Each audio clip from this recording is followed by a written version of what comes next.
Déjà, je vous lancerai juste sur vos premières réflexions sur cette question-là du discernement qui ont nous ce matin. Donc, je m'appelle André, je suis un moine cistercien trappiste. Vous connaissez peut-être le fromage d'Oka. Donc, je suis un moine d'Oka, maintenant rendu à Saint-Jean-de-Mata. Donc, moine habitué évidemment plutôt au silence, puisque nous, les trappistes, on vit de manière à peu près constante dans le silence. Quelqu'un me posait la question, pourquoi le silence? Ben, pour écouter. Pour écouter ce qu'on porte en soi. C'est à travers cette écoute que j'ai appris à discerner. Discerner pour moi-même, discerner pour les frères, discerner pour la communauté. Et quand on dit écouter, écouter pour voir, parce qu'on voit quand on écoute, n'est-ce pas? Donc, quand on est capable d'aller à la personne, c'est incroyable tous les gestes qu'on est capable de poser ensemble. Et c'est l'héritage de Tibérine. Donc, Tibérine, c'est la communauté, ceux qui ont vu le film des hommes et des dieux, la communauté des 7 moines qui ont été assassinés en Algérie. Et pendant que j'étais père abbé en France, j'avais la responsabilité de cette communauté. Donc, c'est moi qui ai fermé le monastère après la mort des frères. C'est moi qui ai appris aux familles la mort de l'enlèvement, puis après ça, la mort des frères, puisqu'ils ont été détenus pendant 56 jours. Et dans l'héritage des frères, Christian de Chergé, le prieur de la communauté, avait une manière de pratiquer l'ascèse qui était extraordinaire. C'était pas le jeûne, c'était pas la pénitence, c'était le langage. La manière dont on parle les uns des autres. Alors, Christian disait jamais le militaire ou le terroriste. Il disait le frère de la montagne, le frère de la plaine. Donc, non seulement il était capable d'aller à la personne, mais dans la personne, il cherchait le frère. Quand on est capable d'aller dans la personne, à la personne, dans quelles que soient les situations qu'on vit, c'est incroyable le bout de chemin qu'on est capable de faire ensemble. Alors, au lieu du président du syndicat, du directeur général, il y a l'être humain derrière. Il y a l'être humain derrière. Il y a tellement de demandes d'écouter l'autre et d'écouter le plus jeune. Alors ça, c'est très intéressant d'écouter le plus jeune dans nos communautés vieillissantes. Imaginez dans vos entreprises d'écouter le dernier qui vient de rentrer. C'est pas évident toujours. Mais Saint Benoît ne dit pas de prendre la décision à partir de ce qu'il a dit. Il demande de l'écouter.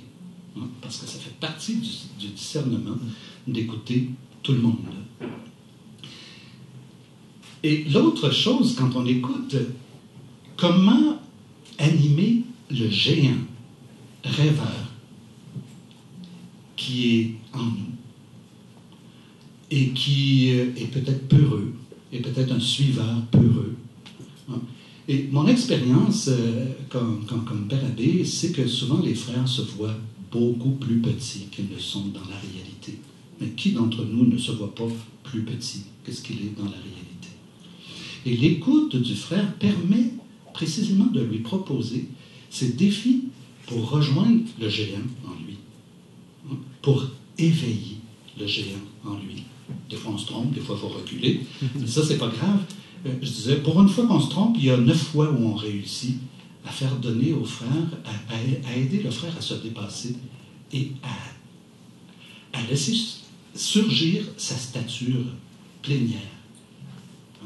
À laisser advenir en lui ce qu'il est véritablement et ce dont on a besoin pour faire communauté ensemble. Parce que pour qu'une communauté tienne la route, il faut que chacun puisse donner toute sa mesure. Le discernement.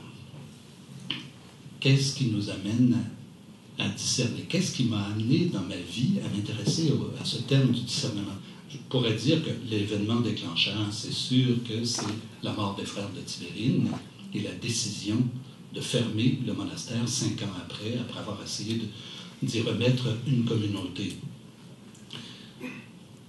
Des fois, il y a des choses dans le discernement qu'on comprend juste après, quand on a bouclé une étape. Pendant 5 ans, j'ai essayé de remettre une communauté. Et pas facilement. On a 172 monastères. Donc, au chapitre général qui a suivi tout de suite mon arrivée comme père abbé à Aiguebelle en France. Donc 2 semaines après, on avait le chapitre général. Et ma question, c'était, est-ce que j'essaie de remettre une communauté en Algérie, dans le contexte de l'Algérie, pour assurer la suite? Il y avait tout un groupe d'abbés, français en particulier, qui disaient, mais est-ce que tu ne trouves pas qu'on a payé assez cher la mort de 7 frères? Est-ce que ce ne serait pas suicidaire de vouloir remettre une autre communauté, d'exposer encore d'autres personnes au même type de représailles, d'enlèvement puis de mort? Alors moi, le premier soir, je me suis tue. Puis pendant la nuit, je me disais, où est-ce que c'est marqué dans l'Évangile qu'il faut attendre que toutes les conditions de sécurité soient réunies pour que nous autres, on soit là pour rendre compte de notre espérance? Et est-ce que ce peuple, au moment où il souffre, est-ce que ça n'a pas du sens d'être à ses côtés? Simplement d'être à ses côtés. Pas pour faire des choses. Nous, on ne fait pas grand-chose. Ben, on en fait beaucoup dans une journée. Les frères, ils me corrigeraient tout de suite si je disais qu'on ne fait pas grand-chose. Mais on ne fait pas grand-chose à l'extérieur du monastère. Donc, c'est une présence brillante au milieu d'un peuple, au milieu d'une église. Alors, le lendemain, j'ai demandé la parole en assemblée plénière et on a pris un vote. Et la majorité du chapitre, 172 moins 7, a voté pour qu'on essaie de remettre une communauté. Et j'ai essayé pendant 5 ans de remettre une communauté, sans succès. Donc j'ai pris la décision. Pas facile de la prendre, et c'est là où le discernement, je me suis aperçu que c'était pas quelque chose de simple, discerner. Les frères étaient vraiment partagés. Quand on a pris la décision, 3 sont rentrés dans leur monastère d'origine, il y avait 6 nationalités, et 3 ont décidé de quitter l'ordre et de rester en Algérie.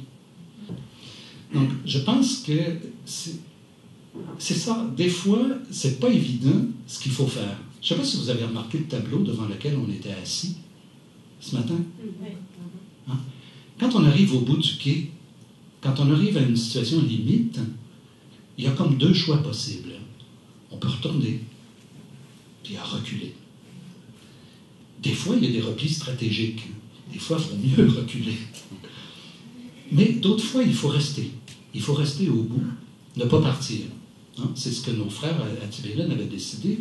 C'était 7 Français, ils avaient toutes les facilités possibles. Ils auraient pu rentrer en France, prendre l'avion.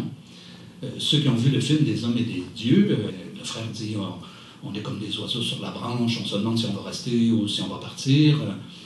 Et puis, le monsieur, qui est un ancien du village, dit, nous autres, on est les oiseaux, puis vous autres, la branche.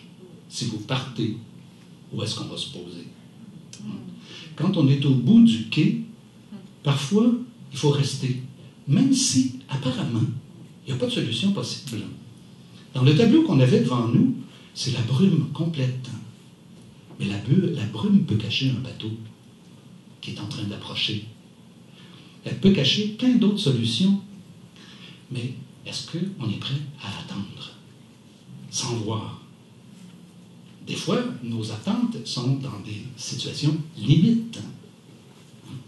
Est-ce qu'on est capable, dans la situation limite, de rester encore ouvert au rêve, à la possibilité que d'autres choses puissent surgir?